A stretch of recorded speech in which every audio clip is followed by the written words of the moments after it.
We can keep on putting icing on a mud pie and ignoring the problems and hoping they resolve each other, which a lot of people, I'll have people reach out and be like, we need a team building activity. And my question is always, why and why right now? Because usually people are hoping that you're going to do some offsite activity, some ropes course, some paintball, some improv activity, and hope you're going to resolve your issue indirectly. And that never works that way. Because we need to, if we want to actually shift the dynamics on our teams, we need to actually talk about the issues that got us to where we got to. And we need to figure out how to have those conversations in an open, honest, and constructive way.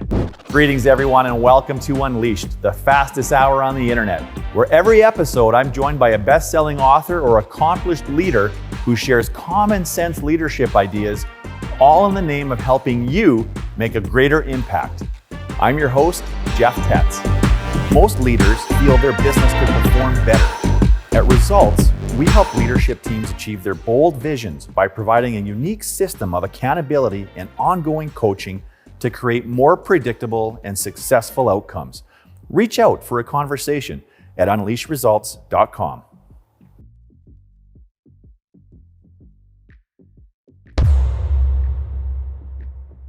My guest today is Christopher Littlefield, and he joins us for part 2 of an Unleashed conversation about conflict resolution in the workplace. Now, in addition to being an international TEDx speaker and an expert in employee appreciation and workplace culture and the founder of Beyond Thank You, Christopher Littlefield has spent time in high-stakes rooms having conversations that most people don't want to have. And he's going to share some of his methodologies and processes for having those hard conversations inside of your own organization. Chris, welcome back to Unleashed. Excited to be back here with you. Now, in part 1 of our conversation, we talked a lot about your experience and your expertise with rewards and recognition and appreciation and the impact that can have on a really positive workplace and making people feel valued and welcomed and unique in what they bring to the workplace. But I think there's a surprise piece around a recognition and appreciation that I wanted to explore deeper. And it's the fact that you have been in a lot of rooms that other people have not been in. And you have a tremendous amount of experience and skill at navigating conversations that people really don't want to have. And I wondered if you could talk about that experience a little bit and maybe the non-obvious way that connects to recognition and appreciation. Yeah, so excited to talk about it. And it's really interesting because I did that work for a really long time. And I did a lot of group process work and a lot of, helping people open lines of communication and then keep them open. And I think I went really heavily into the recognition side because recognition is that conflict prevention. Is that once those lines of communication are open, we need to be doing those things on a day-to-day basis to keep them open. But what do you do when those lines of communication have been closed? When people are walking into a conversation with preconceived notions about the other. And that's what my background in a lot of my work was around. And I still do that to this day, but is when all of a sudden you notice people are in silos. You notice people are backstabbing each other. You notice that people don't speak up in meetings anymore. You notice that anytime you think of that other person on your team, you feel nauseous and angry, right? You notice that you don't feel safe in the workplace anymore. And so when we're the leaders of those teams, right, if we want to, we can keep on putting icing on a mud pie and ignoring the problems and hoping they resolve each other, which a lot of people, I'll have people reach out and be like, we need a team building activity. And my question is always, why and why right now? Because usually people are hoping that you're going to do some offsite activity, some ropes course, some paintball, some improv activity, and hope you're going to resolve your issue indirectly. And that never works that way. Because we need to, if we want to actually shift the dynamics on our teams, we need to actually talk about the issues that got us to where we got to. And we need to figure out how to have those conversations in an open, honest, and constructive way. And that's what in the past I would do is we'd be bringing people, when I was doing the cross-border work, is we'd be creating a container for people from Israel and Palestine to come in the room together. We'd be creating a container for people from Armenia and Azerbaijan who have deep-seated, perspectives and ideas about the other. And I'll always remember people coming in, and one person on one side would be like, you know what, I don't know if it's safe. And we had people like sharing rooms together. We stayed in bunks together with somebody from the other side of the conflict. The last thing they heard was, these are the people who are out to kill me. And what they don't know is that this person over here is a chess champion and this one's a ping pong champion. They both have PhDs and they're more alike than they are different, but they're coming in with a preconceived notion about the other. And so our job, if we want to shift those dynamics, is to create first the space for those conversations to happen, create the environment for people to actually know we're going to talk about the real issues, and then support them to have those conversations in a constructive way. Gotcha. And Chris, tell me if this makes sense or not, but when I'm hearing you talk about some of those experiences, I'm thinking about 4 different dynamics. So a dynamic on a team where the problems are undiagnosed and maybe non-obvious, or the situation where they are diagnosed and obvious. So you're seeing signals and indications. But then the other part is if you are in a position of power or a position of not having power, I could see the approaches being a little bit different on how you might try to surface those. So does that make sense at all from your perspective to try to break the steps down to conflict resolution from that standpoint, or is there a better way to approach it? No, I think that's really spot on, and I think that there's definitely different dynamics with who are the parties involved, and people's different level of comfort with how things are, right? Usually, like let's say somebody that I worked with recently, where everybody was in silos, nobody was talking to each other, people were talking with each other, people were in little factions and everything like that. And they were all doing fine in their departments, but nobody was communicating with one another. Some offices were like next to each other and they hadn't had conversations. Or if they did, it was just the basic surface level stuff, but nothing creative's happening. Nobody's moving forward. The organization, people are spending more time at each other than moving forward together. And I think that situation there. One, the only way you're going to move that forward is if, one, the senior leader says, it's time for us to sit down and actually work through this, and then to prioritize actually doing that. So I'll have people come out to me and say, Chris, you know what, we just need somebody to help us kind of just dig out of where we're at. And then I'll have a conversation with the senior leader, and if I see that they're coachable and I see that they can actually take tough feedback, I will engage in that process. If they aren't, there's no point, because they're often the one keeping people there, the way that they're treating people. So once that does happen, then we do need to create an offsite. We do need to have that time, that space, that uninterrupted time, free from distractions, outside of the environment that we're working in, to do that. But many times people just show up and they'll run an offsite. But in order to get there, there's a whole preparation process that's happened. We need to check in with people about their perceptions of where they're going. When I go in, I interview everybody on that team. I hear what's going on. I hear their frustration. I hear their world. I understand all the pieces that are going on. I have people anonymously identify, what are the issues? What do we do well? What are we not doing as well as we like to? What are the actions, attitudes, and behaviors that get in the way of us working at our best? And have people actually identify those. And then you open up the conversation once you're there. And this is the thing, is that what I've learned over time is we need to, in order to get into these conversations, it's kind of like exercising when you haven't exercised in a long time. I don't know if you've ever gone for a run after like several months of not running, and you're like, you go out and you're feeling great at first, and then that next day you sit at home and all of a sudden your muscles all seize up and it is extremely painful. And then the next day it's even more painful. And then all of a sudden you're like, oh, it's actually okay now. And that's what it's like going into conflict. It's painful at first, but you need to spark the conversation, show people it's safe to have the conversations we're having. And so I go through a series of icebreakers. I go through, and I hate the term icebreaker, but really what you're doing is you're just making people comfortable chatting with each other. You're doing things as human beings so people remember that, oh, that coworker, they laugh. I forgot that they can be funny sometimes. And then you go into communication stuff. You talk about, listening. You do some activities around that. You talk about perceptions and how perceptions are always limited by we only have one view. And then you ease into that conversation to give people some points of reference. And then you open up the conversation. But you don't want to be talking about just communication or just doing a team building activity on a ropes course or things like that. You need to talk about the actual issues that are going on your team. If not, you're always going to be worried they're going to come up later. Yeah. And so using those retreats to actually say, hey, one of our frustrations is nobody makes a decision on this team. One of my frustrations is when you made that decision, it negatively impacted my team. When you did this, it actually left me feeling like you could care less about my work.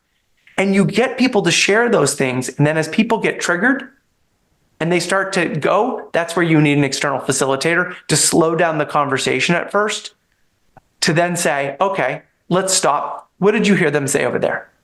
Okay. And then also, I noticed, does everyone know what a trigger is? And then you break down triggers. And as you break down triggers, you train people how to pull themselves out of being triggered at the same time as you're talking about a tough situation. And then the team starts to realize, oh, wait a second, I can have a constructive conversation. We can talk about these tough issues. And when you leave the room, ideally, there's nothing you haven't talked about that you needed to talk about. What are some ways that people can lessen the degree that they are triggered when they get into those conversations? Practice. I think that one is we are not going to ever shift our ability to not get triggered. Like being able to triggers are there. It's part of our DNA and how our amygdala gets hijacked and all the rest. What we want to be able to do is be able to pull ourselves out of them when they happen. And I think the way that we do that is first being aware of what our triggers are. So each time you get triggered, so triggers have certain components to it. So we have the stimulus. It's whatever that happens. Maybe Jeff rolls his eyes and all of a sudden I go. And then I need to know, once we have the stimulus, the next thing is the interpretation of the stimulus. And this all happens in microseconds. So Jeff rolls like, oh, Jeff's not interested. He didn't like my idea. So our mind interprets, and then we have the physical reaction in our body afterwards, right? Like all of a sudden, my eyes get hyper focused, my face gets warm, I start turning red, my heart starts pumping, or I go the other way emotionally. And so we need to understand the physical reactions because those are the ones we notice. And then after that is usually our triggered reaction. And so the more we're aware of what our triggers are, the more we start giving ourselves the ability to not have those things be triggered. Because then it goes from a unconscious reaction to a conscious reaction. So when I can say, I just got triggered, or I'm having the experience of being triggered right now, then what happens is our mind goes from an unconscious response to a conscious response because we've labeled the emotion. Now, many times we may have to step out. We may have to take 3 deep breaths. We need to be reminded back to what I often do when I'm facilitating is we've created all these communication distinctions, as we go through, and then I'll put on the floor, I'll put understanding equals agreeing, and then I'll cross out the equals. Understanding doesn't equal agreeing, because one of the things that we have to learn to do better, pretty much every human being, is to be able to hold your perspective and allow it to exist simultaneously with my perspective. Right? One doesn't need to cancel out the other. And we often feel like it does in most agreements because we feel like there's a winner. And so what we need to do is we need to understand as a community that my job is to understand your perspective. It's not to agree with it. I have different political beliefs in my family, and my brother-in-law voted for a candidate that I would have never voted for. And man, it was hard to be with that decision that he made. And afterwards, I was like, I need to practice what I preach. So afterwards, I was like, can we have a conversation? I need to understand why you made the choice you did. Did I agree with it afterwards? Heck no. But you know what? I understood the perspective and that made sure that we were good too in that conversation. And so I think we need these points of reference to bring ourselves out, to remember, why am I in the conversation? Am I here to be right? Or am I here to understand and resolve this? Or to have a good relationship and to value the relationship over my experience of being right? And I think if you're waiting until you get triggered to figure out how you're going to adapt to that, it's too late. You used a workout analogy earlier, and it's like getting into a workout and not doing a warm up. And I fundamentally believe that priming, I call it priming, is a critical component, especially when you're going into a conversation could get a little bit tricky. And the priming for me is generally, how do I want to show up so I can be more intentional about that? And then if I do get triggered, what's one strategy I'm going to deploy to try to diffuse it? And for me, it's often taking a break and just getting a little bit of time to breathe. And then the third one is focusing on my breathing. And I find that one's the hardest to regulate in the moment. But if I can do those first two things, it improves the odds I'm going to show up in a way that I can be proud of after a difficult conversation's transpired. Yeah, 100%. I love that. Another one that I train people I'm working with is pick a point on your finger. Maybe it's a ring, something that's going to be a tactile touch to bring you out. So you can just pick, and you can push on something. You can tap the table, but you want to bring yourself back to the physical world when it happens. Then, as you said, I mean, nothing beats getting away from the stimulus, taking a breath, bring yourself back to the world. And then I love. Do you know 15 Commitments of a Conscious Leader? I don't. Oh, phenomenal book. I don't have it. Well, I can pull it, 'cause it's literally I had it out here. Phenomenal book. And these are some books you need to have on here. 15 Commitments of a Conscious Leader. But a lot of it is talking about what's below the line and above the line behavior, and that we're trying to bring ourselves back above the line. And above is when we're being open, when we're being curious, and we're here to learn. And then below the line is we are closed, we're defensive, and we're being right. Right. And so it's just a great point of reference when you're in conversation. So, hey, where are we coming from here? Yeah. And if you're telling somebody else, where are you? You're probably below the line, because you're telling them that you're being right about them being below the line.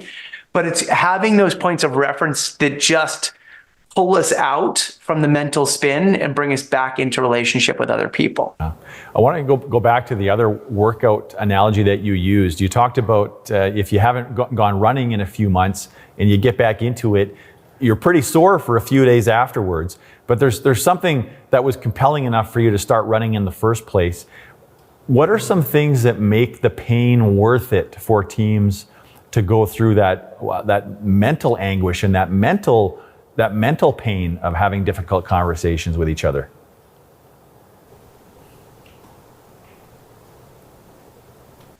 The thought that comes up for me is that the challenge with conflict resolution and even engagement is that it's one of those things that it's like, if you've ever had an injury and you've been in pain, like I had back issues and had a ruptured disc in my back. When the pain's there, it consumes everything. When the pain goes away, you kind of forget you were ever in pain over time. It's like when you have a problem, when it's there, it consumes everything. But once it's gone, you just go back to living your life, and you kind of forget how much it hurt until you're like, oh my God, that was horrible. Right. And I think that's the challenge, is that when we're in it, it sucks the life out of us. When you have an incompletion, or you have tension with somebody, if you think about the mental time it takes to navigate around those relationships, the mental time and energy it takes to try to avoid somebody or to write the email trying not to upset them, like all of that, it takes more energy. And we have a finite amount of energy in our life. And so when we look at, I think most of the time why people avoid it is they're not quite sure how to get started. They're not quite sure how to just open the door. They know something needs to happen. Maybe people won't come to the table. Maybe they've tried and it didn't work. And usually we forget that we could take all of this off of our plate. And if you could, what would you have space for then? Yeah. What are some ways to get started then, Chris, if you recognize there's a problem and you want to do something proactively about it? I think the first place we always need to look is, how am I responsible for the way things have gone? I don't think anybody wants to look there, but it's the first place to be able to move the needle, right? Is I need to look at, how am I responsible for things going the way that they went? And when I take that ownership, because no one's going to come in, and if I come into a conversation with you, try not to swear. It's like, if I come in and just say, I was a complete jerk the other day, and what I realized is what I did in the way that I've been acting is I have been unwilling to talk to you about what's been going on, and that doesn't work, right? The other day, I got frustrated when you did this, and instead of owning it and apologizing right there, I held on to it and I walked out and I ignored you for 4 days. That's not fair of me to do that. I'm committed to us having a good relationship, and I'm here to listen to understand what it was like for you. Yeah, that's big.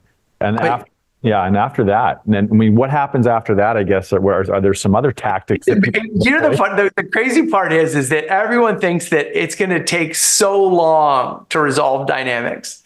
In reality, it's quick. It's just that we've avoided so long that, like, we are so scared to pull that Band-Aid off. Yeah. Worried that something worse is going to be underneath it, or it's going to hurt. So avoiding that pain so much ends up, like, how many years have people avoided having a conversation with a family member, with a friend, with a coworker, when there was just probably a miscommunication? Like, I just actually had a conversation. Well, I mentioned him in the previous one. My friend Guy Maytal. We had something during the pandemic, and he said something. I got frustrated, and we got off the call, and then we didn't talk for almost a year and a half. And then he reached out of the blue, and I was like, hell. And he's like, did you get any of my calls? I'm like, what are you talking about? You only reaching out right now? And I was like triggered when he called up. And then I looked back at my voicemails. He had left me like 10 messages over the couple of years trying to reach out. But for some reason, none of the voice messages, like, I didn't see them on my phone. And so here I am thinking he was a jerk. He apologized like 2 days later over the phone, but I didn't see any of those. And here I am holding on to something, being like, you know what? Maybe we're not going to be friends. Like, silly. And this is what I do for a living. But I held on to being right from our conversation and just said, I'm not going to deal with this right now. I'll deal with this in a year or so. And then here I am. And then all of a sudden I see he had reached out like these 10 times, apologized, said, hey, I want to be in touch. He kept on reaching out. I just didn't get any of the messages. And then I felt like a complete jerk. So last night when we got on the call, first thing I said, I was like, I just want to start out. And he's like, we're all good before we even got on the call. I was like, I just want to start out for being a complete jerk over the last 2 years. And he just laughed and he's like, forgiven. And we moved on and we had a great conversation, right?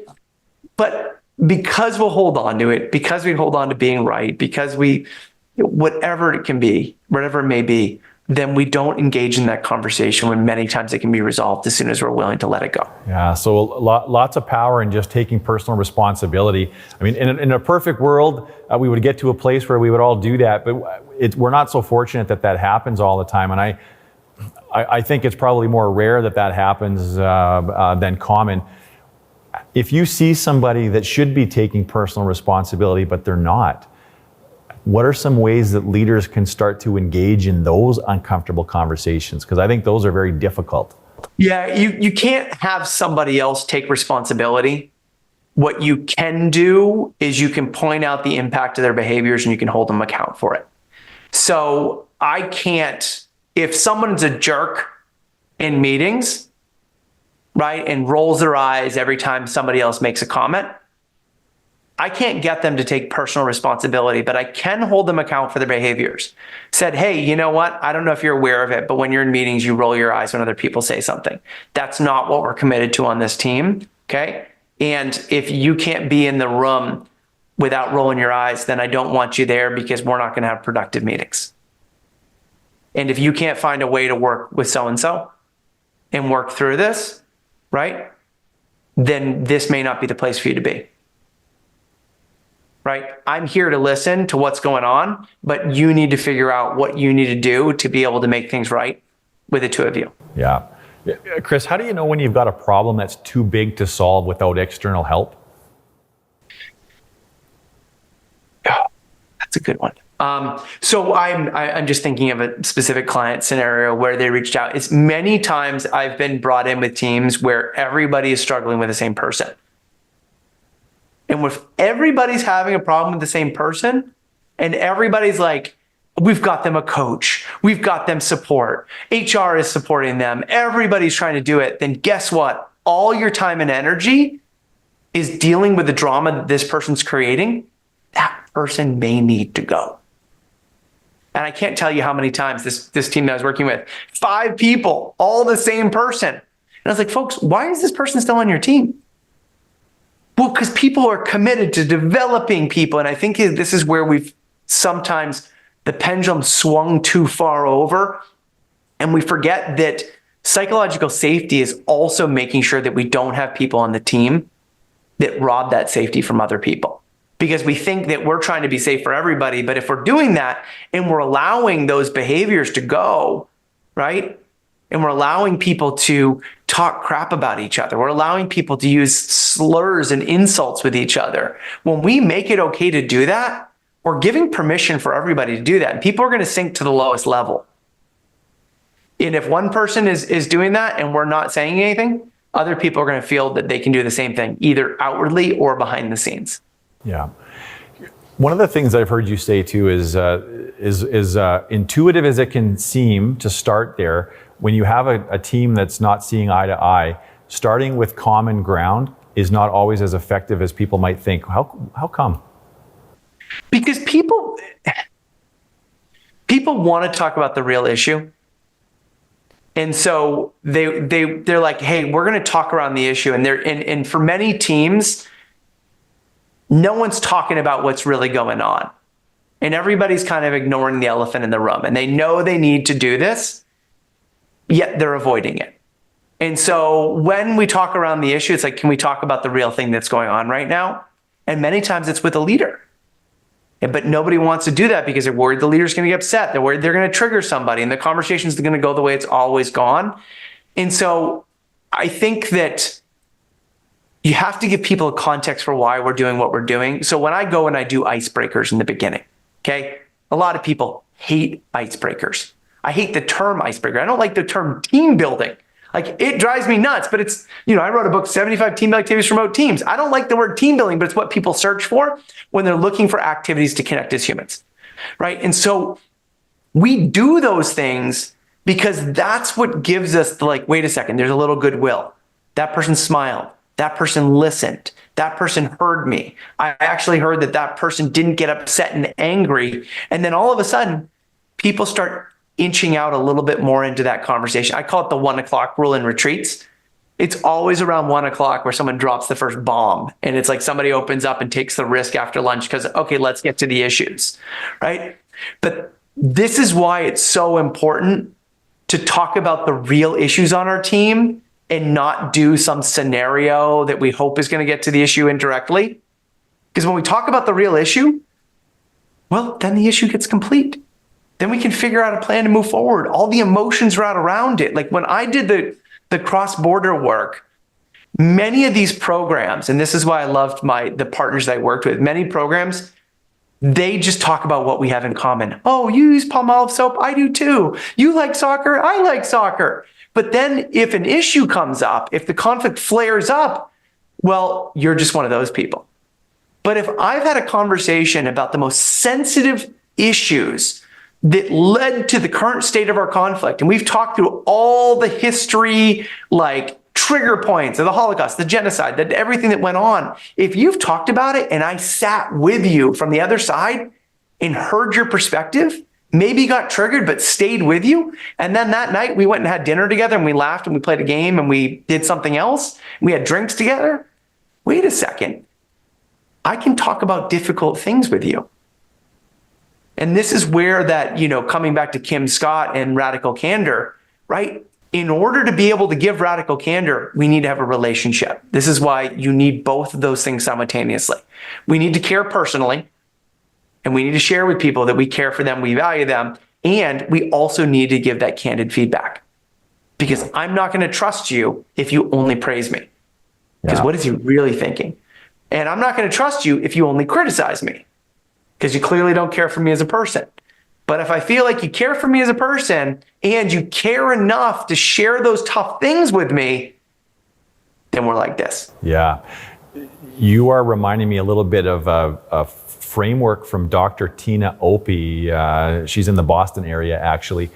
And she's got a framework she calls dig and bridge. And to build bridges with folks that we don't see eye to eye with. And there's two key components to it. Number one is to find something that you like about the other person's point of view and select something about your own that you're questioning. And that act is a very powerful, again, the digging in part is hard, but through the digging in is where you build that bridge. And I think that in some ways you've articulated that, Chris.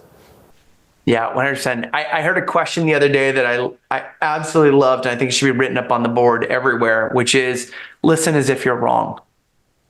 And I love that line. And it was just that, imagine if you came into the conversation listening as if you're wrong, right? Listening as if you're missing a piece of information, because many times we listen as if we're right, and we're looking for holes in other people's arguments. We're looking for the plays to be able to prove them wrong.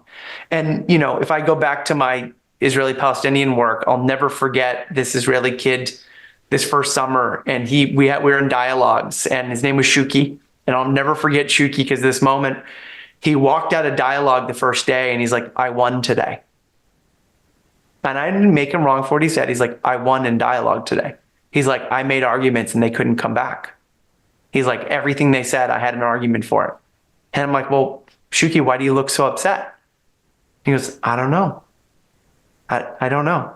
And he walked off, and I was like, I'm going to check in with you later tonight. And I came at bedtime and I went over, I'm like, Shuki, and he was in a different bunk. And I go, Shuki, I'm like, how are you feeling? He's like, I don't know. I'm like, we're here to show them we're right. Like, we're here to prove our point of view and the reason for our existence and everything. I'm like, okay, we'll keep on thinking about it. Maybe 3 months went by, never heard from Shuki. And then I got an email one day, and he goes, I got it. I said, dialogue is about understanding the other side's point of view, not about being right. Right? My job is to understand them. It wasn't to prove to them that I was right. And he's like, that's what it's all about. And I was like, spot on. Hey, Chris, how do you know when you've talked about an issue enough and it's time to make a decision? Well, I mean, there's the difference between working towards consensus and then consulting people. Like, sometimes we need someone just to make a call, right? I think it's always great to engage people in a conversation to collect views. But in the end, someone's going to have to make that decision. I'm not a strong believer in consensus all the time, because I think consensus can cripple a team. And so I think that, hey, sometimes we need to move on and move forward, or nobody's going to eat dinner. We should go here. We should go there. We should go here. We should go there. It's like, we just need to go. Okay, we're going here, right? Sometimes we just need to do it and then just say, everyone agree. It's like, I'm going to pick something and we're just going to go with it. Because if not, we'll never move forward. And I think we need to look, and I feel like you just got to pay attention to the group, because there's always a time where everyone just kind of hits that enough is enough moment where we're just going to get stuck in stalemate. And this is where I always recommend, if we're in that, call a break, have everyone go walk around, do something else, then come back, shift the room, sit in a different room, go to a different space, stand up, and then make the decision standing up. Because many times we get stuck. I'll watch this in groups and organizations where people will get stuck and they're all sitting in the same place. You flip the room and point it in a different direction and you have a different conversation. Put people on the floor, or have people stand up and said, we're finishing this. One breath feedback. Everyone give your final statement in one breath, which is a great tip to slow conversation down. Okay. Is just say, okay, you need to answer. Everyone can answer in one breath. As soon as you run out of breath, you can't keep going. It's a great way to get responses quick.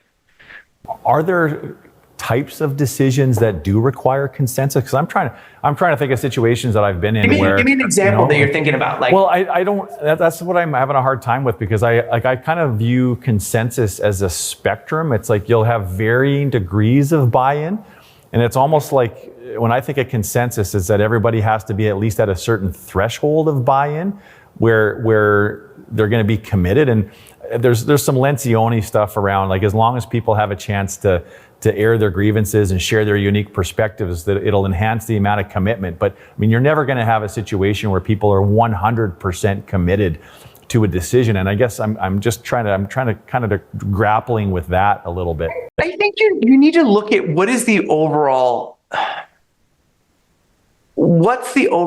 goal, right? What are we trying to accomplish? Because I think what you're talking about is enrollment, is how enrolled is somebody in this path we're going forward. And some people want full enrollment. And then other people need to be convinced once they see progress. Like I could paint a picture for you of some future that we're going to live in as an organization. And like 4 people are gung ho about it and they can see it. And some other people like, I need to move a little bit closer and I need to get a little bit into the pool before I have buy-in. And everyone's going to adopt in different kind of timeframes. And I think we need to move forward to get there. And we need those voices who are going to say, hey, by the way, we are going in this direction. And in all honesty, if we keep on doing it, I think we're going to go off a cliff. And then when they say that, you need to be like, you know what? Let's stop for a second. Wait a second. We were heading towards a cliff. Thank you for bringing that. And that's usually in finance or the accounting team that tells you something like that.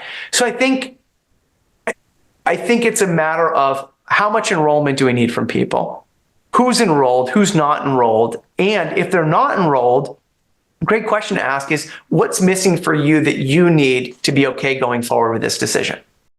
Because I think that answering that question, usually there's something that's stopping you. It's sometimes just like, I liked my previous decision. Okay, understood. But can you be on board with this for us to move forward? Yeah. Chris, and all the time that you have spent and negotiating and bridging hard conversations, do you think people can get to a point where they actually can be comfortable having uncomfortable conversations? Or is it more about just not limiting how much you dislike them? Oh, I think people can be completely comfortable with having tough conversations. It's not a tough conversation when you feel valued and the lines of communication are open. Like like I said, I just ran a retreat a couple of weeks ago, but there's an amazing thing that happens so one of the activities that I do when I'm running retreats is, usually on the end of day 1, I have everybody go out, and this is after a lot of work's been done, and I have them go and interview other people about what it's like to work with them. Uncomfortable conversation. And I have them interview somebody in their personal life, a friend, a family member, and then 3 coworkers. And they do it right there in the room. And people who haven't chatted, who haven't talked, who haven't actually listened, there's a context for having this conversation. I'm not just walking to your office and going, Jeff, you haven't talked in a while. What's it like to work with me? What? But once we do that, I watch people in the room and you watch the weight just get lifted. Because for the first time in a long time, the conversation was slowed down enough. There was no power dynamics of being in one person's office or the other. And all of a sudden, people feel free to actually ask that question. I've primed people to ask those questions because beforehand, when I'm doing this is very intentional. This is never done, just haphazardly. But, I prime something. I'm worried that the CEO thinks I'm X. I'm like, great. When I do these things next time, I want you to ask that specific question. I'm worried if I speak up and share this thing that's going on with me in my personal life, that people are going to think that I'm weak. Great. I want you to ask that question in front of the group tomorrow. And then you push people into that. And then once they've had those moments of vulnerability, and people are like, I didn't even know. How can I support you?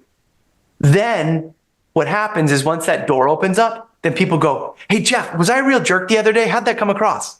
And then it's like this 2-second conversation opposed to, talk to Jeff, he may be upset with me. I'm not sure. I don't know. I can't do it. And then people are avoiding it. And then all of a sudden it's like, I'm good. You good? We're good. And then it goes. But then you have to do, and this is why I do all this work around employee recognition and appreciation.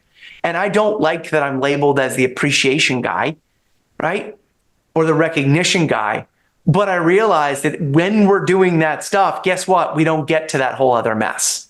And that's why I've spent years training people in the art of recognition engagement. Because if I'm doing all this stuff, if I care about your future, if I'm talking to you, if I'm having stay conversations, if I'm, doing welcome questions in the beginning of my meetings to connect as human beings, then guess what? All those conversations don't need to be as difficult as they need to be.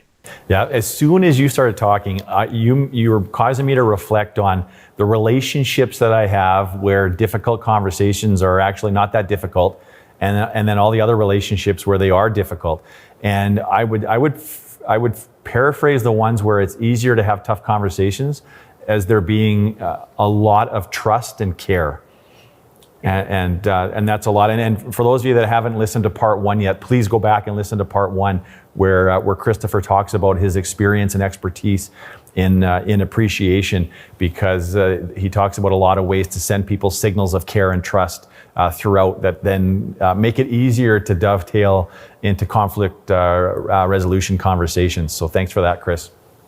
Yeah, and I think that it's, I'm sure you've seen this at some point in time, but the visual that just came up is, I think we forget that, the Bruce Tuckman stages of team development, where you have the norming, storming, forming, storming, norming, and performing. Yeah. Right. And I remember the first time I saw that, and that reminder that, if you ask anybody, who's your best friend and how did you meet? Most people, they didn't like the person at first, or they got into a huge fight with that person. And many of our relationships, where they get built is by being able to have a tough conversation, to be able to talk about that thing, to be vulnerable about something, and not vulnerable in like, here's my deepest, darkest secret, but being vulnerable in the sense of, I really messed that up the other day. I was a real jerk the other day. And we can't do that consistently, but when we work through a tough dynamic together, it brings us closer. And so I think we need to remember that the storm is part of how we build and maintain relationships. In avoiding it, there are some stupid conflicts, like political fights and discussions and all that stuff, where no one's going to get anywhere, right? But investing in having tough conversations to clean up incompletions between us and our coworkers, and a great place to look is to just write down the names of the people you work with. And then just think of, who do I feel like on a 1 to 10 scale, how fully expressed do I feel with each person? Who are the people I'm a 10 at? Who are the people I'm a 1 at? And then look at, for those ones that you're at like below a 5, what is the concern? What are the incompletions? What were the moments where I felt like trust was lost? And the funny thing is, it may not be all for the other person, but if you look for yourself, you may be like, oh, wait a second. God, you know what? It was 3 years ago on Thursday, the 5th, I did a presentation, they rolled their eyes, and what did I decide? What did I make up? How can I be responsible for the relationship being where it was? They're just different than me. They always make comments in meetings, whatever it could be, but just look at it and then go, how can I be responsible for it being this way? And then look at, what's one thing I could do today to shift that relationship? And then you start to realize, you're like, oh. And then once you complete one, you complete the other, and you complete the other, and you complete the other, and you're like, wow, I feel lighter. Yeah. I often say that one of the greatest gifts in life is to be part of a high-performing team where there's very little politics, there's lots of trust, healthy conflict, you have each other's backs, but you can rely on that what gets discussed amongst the group is the real conversation, and there's not a lot of backdoor channels or discussions that you're not privy to. And that certainly drives and motivates our team and the work that we do with clients. And Chris, I think you've sort of shone a light on a lot of different elements to creating that environment, but it's so worth it. Like, you can't have a high-performing team if you're not willing to have hard conversations.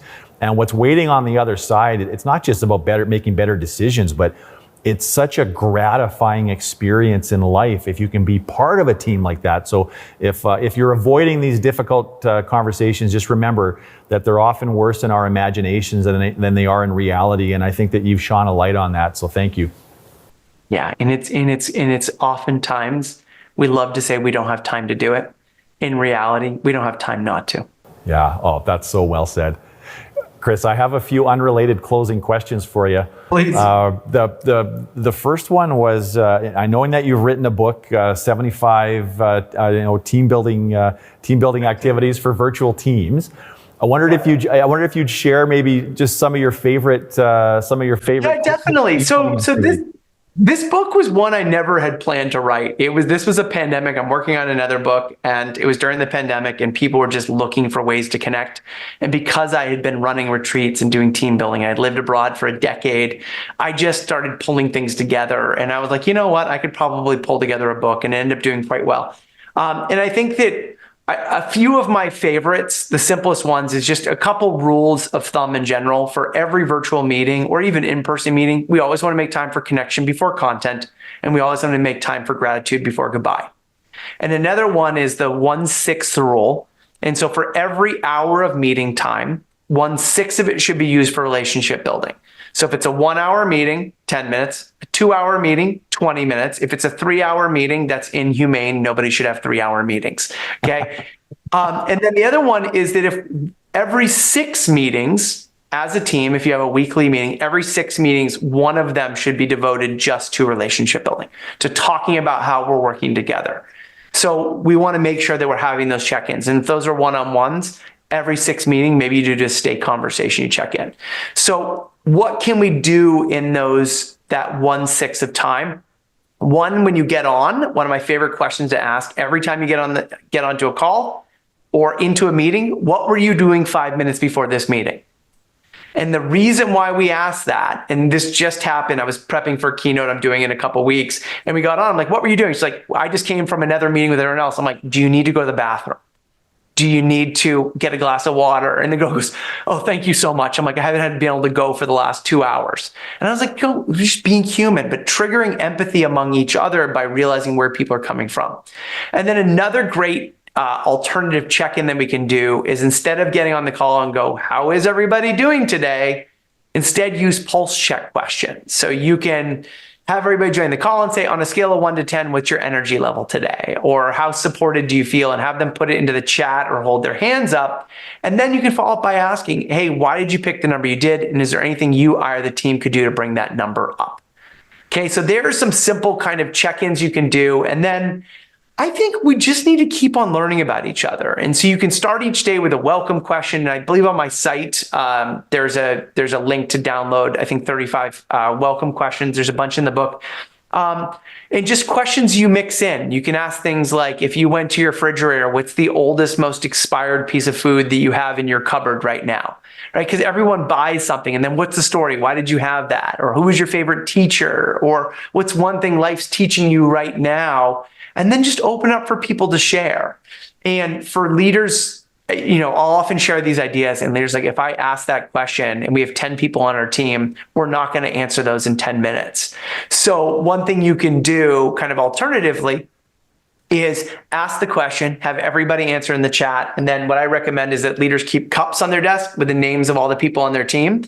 And then you pick a name and ask that person to share the answer to their question, and then you move it to the next cup. And so then you pick people at random. So everyone's preparing to answer. And this is great for encouraging participation as well, but just to be able to move the name. So then people are also like, is it going to be me? I don't know. Okay, what's my answer? But then they're preparing. And this is just a great facilitation tool. And then one last one I'll give you is, and this kind of builds off of what we were talking about today, is a really great exercise, is what you need to know about working with me. And so what you do is you have everybody kind of prepare their answers to the questions. What does it take to do my job each day? What do I wish other people understood about what it was like to do my work? The hardest part about my job.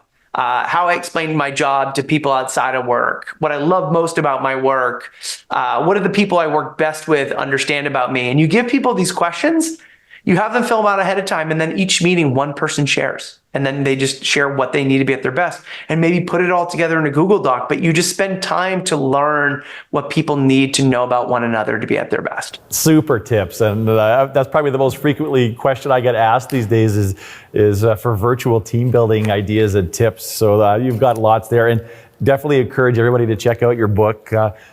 Chris, something else I was curious about in terms of your personal life. I mean, you've lived in a lot of different places. I mean, Beirut, Lebanon, Chile. I was curious, how is living abroad in so many different places shaped your view of the world? Oh, you realize how little you know and how often your perceptions are just shattered.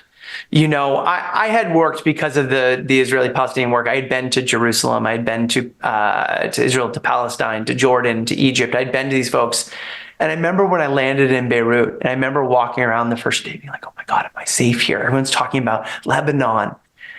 I never felt safer anywhere else I live. I live in Washington, D.C. right now. And people are like, you lived in Lebanon. Did you feel safe? And I'm like, 300 people were murdered in this city this year. In the 4 years I was in Lebanon, about 4 people were killed in the conflict during those years. Like, I have more of a chance getting killed here in the US than I do there, but there's this perception of being dangerous. And, you just realize how kind and welcoming, like, one of my fears when I was in Lebanon, and I would never do this anywhere in the world, like, I walked out and it was raining one day and some guy was staying next to me. He was chatting and he lived maybe 5 miles from where I lived, and it was Christmas traffic. It was horrible. And he goes, Habibi, where are you going? And he's like, I'm staying in Ashrafia on the other side of town. He's like, I would not want someone to leave my son on the street. I will drive you. I never want to get into a car with a stranger. But this guy just drove me across town and dropped me off. It took him an hour to do that one direction, right? And you just realize the kindness, the openness, the welcomeness, if you're willing to take time to understand other people's world. If you take time to see the beauty where people lived and to appreciate where they are, right? Then they will welcome you in. If you make wrong that they don't have the fastest internet as you, if they don't have the peanut butter that you have in your country, if they don't have this and you complain about the whole time, nobody will open the door. But if you just send those signals, back to our conversation about signals, to people that you love and you're excited to be where you are and you appreciate their country and their value, doors open up. Beautifully said. And I want to close with a question that you asked me in part one of our conversation about appreciation and recognition. What would you like to be recognized for? I like to be recognized for. I think what I want to be recognized for is, and this is actually a result of something that you did today in our 2 conversations, is I think I took a lot of experience, or I know I took a lot of experience and a lot of work helping people open lines of communication. And then I've created things that people can use. And I think that's something that I'm most proud of is I'm proud of taking all of these activities I have been collecting for years. And I just share them out with the world because I want people to realize that it doesn't need to be difficult to have these conversations. And so what I think I'm most proud of is to be able to make all of these really complicated things that we're scared to do really simple and actionable. That's what a great way to end. Christopher, it's been such a pleasure to chat with you. Thank you for joining us. And where can people track you down? You can find me at beyondthankyou.com. I got a YouTube channel that's also on that site there. You can find it at YouTube at Beyond Thank You. I believe I never get that right. And then also feel free to connect to me on LinkedIn as well. Right on. Well, and I certainly appreciate how you showed up in both conversations that we were able to record with you. And I learned a lot from you, and I know our listeners will too. So until next time, everybody, keep well and be safe. If you enjoyed this episode and found it helpful, don't forget to give us a 5-star rating and subscribe to our YouTube channel or wherever your favorite podcasts are found. And if you're part of a leadership team and you just know that your organization is capable of even better performance, please reach out to us at unleashresults.com for a conversation and to learn more about how we might help unleash the potential of your team and organization.